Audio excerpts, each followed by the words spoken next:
I'm JoJo, and welcome to my kitchen. I'm going to throw together a really quick chimichurri, doing it with stuff I already have at home and in my garden. So we're going to do onion, we're going to do garlic, we're also going to do some balsamic, some olive oil, some salt, because everything needs a little bit of salt.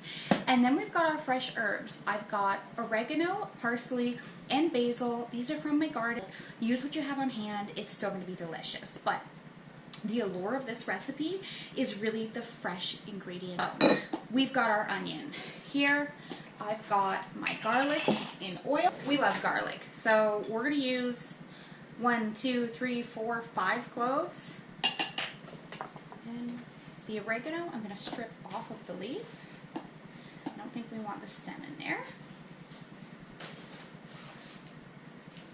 Okay, now I'm also going to grab a handful of my fresh parsley. This, I don't care about the stems.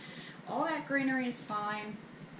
Chop it roughly and throw it on in. And then basil, my favorite part, basil. I love basil. I will add basil and garlic to just about anything. So I'm just gonna kind of stuff it all in here. This is a 3-cup food processor that I have. Nothing squash, it's all got room to breathe and to move.